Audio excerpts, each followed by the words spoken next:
Merhaba dostlar. Ocak ayının başında oluşan mistik dörtgen görünümü önemli bir dönüm noktasına işaret eder. Bu açı kalıbı dört gezegen ve noktadan oluşan karşıtlıklar ve üçgen açıların bir araya gelmesiyle oluşur ve genellikle uyumlu bir şekilde çözülmesi gereken karmaşık dinamikleri temsil eder. Bu mistik dörtgen görünümlerini daha detaylı incelersek, bu güçlü gezegen kombinasyonu yaşamımızın dört temel alanında derin farkındalık ve değişim fırsatları sunar. Bireysel kimlik, ilişkiler, toplumsal vizyon ve yaratıcılık. Bu açı kalıbı birbirine karşıt iki eksenin uyumlu bir şekilde birleştirilmesiyle oluşur. Ocak ayında bu dörtgeni oluşturan ana unsurlar Kuzey Ay düğümü Koç burcunda, Güney Ay düğümü Terazi burcunda, Plüton Kova burcunda, Mars da Aslan burcunda. Bu gökyüzü görünümü güçlü bir karşıtlık ve gerilim taşısa da aynı zamanda bu dinamiklerin olumlu bir şekilde çözülmesi için yollar sunar. Her bir gezegenin ve düğümün enerjisini detaylıca incelersek, Kuzey Ay düğümü Koç'ta kişisel cesaret ve bireysel inisiyatif almayı temsil eder. Kendi başınıza kararlar almanız, geçmişe bağlı kalmadan cesur bir adım atmanıza teşvik eder. Özellikle liderlik, yeni başlangıçlar ve kişisel özgürlük temaları ön plana çıkar. Ancak Koç'taki enerji, sabırsızlık ve düşünmeden harekete geçme riskinde taşır. Bu yüzden planlı hareket etmek önemli olacaktır. Başkalarının onayını beklemeden kendi yolunuzu çizin. Kendi değerlerinizi ve arzularınızı netleştirin. Terazideki Güney Ay düğümü, ilişkiler ve uyum sağlama konularında geçmişte öğrendiğiniz dersleri gündeme getirir. Geçmişteki ilişki bağımlılıkları ya da başkalarını memnun etme eğilimleri tekrar test edilebilir. Terazi enerjisi başkalarıyla işbirliği yaparken denge kurmayı öğrenmekle ilgilidir. Ancak Kuzey Ay düğümü Koç'ta olduğu için bu süreçte bireyselliğinizi korumak önemlidir.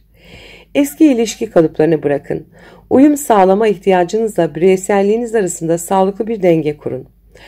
Kova burcundaki Plüton, toplumun yeniden yapılandırılması, bireysel özgürlükler ve kolektif bilinç alanında derin bir dönüşüm enerjisi getirir.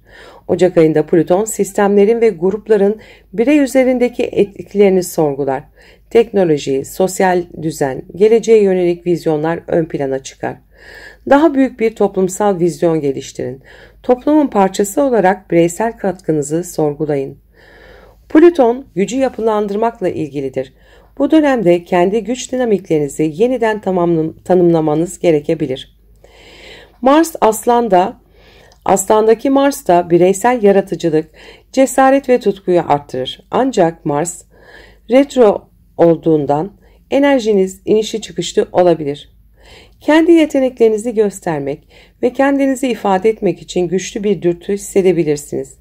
Ancak aşırı gurur, ego çatışmaları ve liderlik mücadelesine dikkat edilmesi gerekir. Kendinize olan güveninizi arttırın.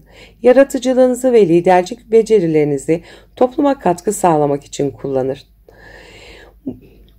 Kuzey Ay düğümü, Güney Ay düğümü karşıtlığı, bu eksen, bireysel özgürlük ve başkalarıyla kurulan bağlar arasında bir denge kurma ihtiyacını temsil eder.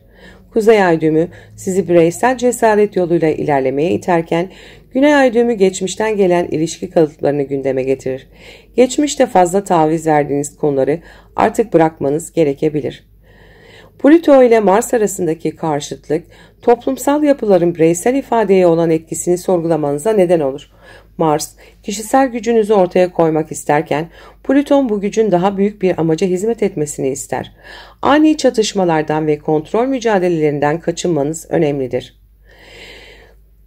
Kuzey Ay düğümü ve Mars arasındaki uyumlu açı, cesur adımlar atmak, yaratıcı projelere başlamak ve kendinizi ifade etmek için güçlü bir destek sunar. Güney Ay düğümü ile Plüto arasında oluşan uyumlu açı, geçmişteki ilişki deneyimlerinden ders alarak toplumsal dönüşümün bir parçası olabilirsiniz. Yeni başlangıçlara hazır olun. Özellikle bireysel hedefleriniz için risk almaktan çekinmeyin. İlişkilerde bağımsızlıkla uyum arasında bir denge kurmayı deneyin. Bireysel gücünüzü toplumsal fayda için kullanabileceğiniz yollar arayın. Ego çatışmalarından kaçının. Aşırı gurur ve otorite çatışmalarına girmemeye dikkat edin. Mars Aslan enerjisi Yaratıcı projeler için mükemmel bir zamandır. Enerjiyi sanatsal ya da kişisel projelerde değerlendirin. Bu mistik dörtgen karmaşık ama aynı zamanda çözüm odaklı bir enerjiyi temsil ediyor. Ocak ayı bireysel ve toplumsal düzeyde dengeyi bulmak, eski kalıplardan sıyrılmak ve ileriye yönelik cesur adımlar atmak için eşsiz fırsatlar sunuyor. Ocak ayındaki mistik dörtgen görünümünün Koç burcuna etkisi oldukça dikkat çekici. Bu yerleşim özellikle bireysel kimlik, ilişkiler, toplumsal vizyon ve yaratıcılık temalarını yoğun bir şekilde gündeme getiriyor. Koç burcu bu dönemde kendini güçlü bir şekilde ifade etme ve önemli kararlar alma fırsatı bulabilir. Kuzey ay düğümü ruhsal evrimin yönünü gösterir ve birinci evinde yer alıyor Koç'un. Koç burcunun bireysel kimliği ve yaşam yoluna odaklanmasını sağlar. Kişisel liderlik, cesaret ve bağımsızlık konularını ön plana çıkarır. Bu süreçte Koç burcu kendi ihtiyaçlarını ve hedeflerini belirlemeye odaklanmaları, başkalarının beklentilerinden bağımsız hareket etmelidir. Günlük alışkanlıklarınızı ve yaşam tarzınızı yeniden değerlendirme zamanı. Aşırı detaycılık ve kontrolcü bir yaklaşımı bırakmaya çalışın. Sağlık rutininizde yeni bir denge oluşturun. İş hayatında gereksiz yüklerden kurtulun ve kendi sınırlarınızı belirleyin.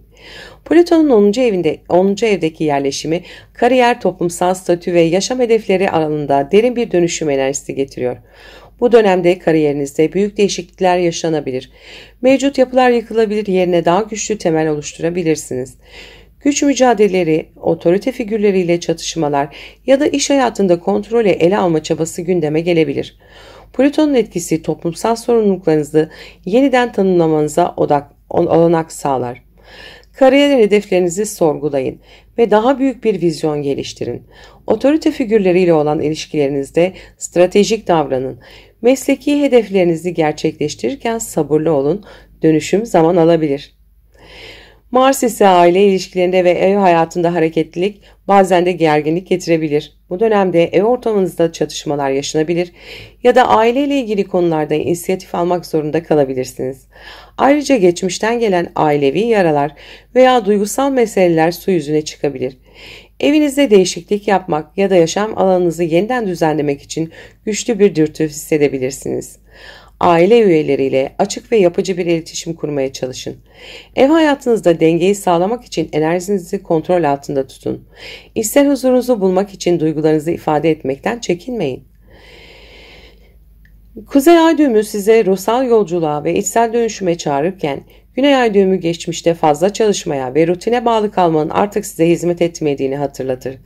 Kendinizi hem manevi hem de fiziksel olarak yenilemek için günlük alışkanlıklarınızı değiştirmeniz gerekebilir. Kariyer hedefleriniz ve aile sorumluluklarınız arasında gerilimler yaşanabilir. Mars, ev ve aile konularında ani hareketler yapmanıza neden olabilirken, Plüton toplumsal hedeflerinize odaklanmanızı ister. Bu dönemde içsel dönüşüm ve aile meselelerinde cesur adımlar atma fırsatı sunuyor. Günlük yaşamınızı ve çalışma biçiminizi dönüştürerek daha büyük bir vizyon geliştirebilirsiniz. İçsel huzuru bulmak için günlük yaşamınızda daha fazla alan açın.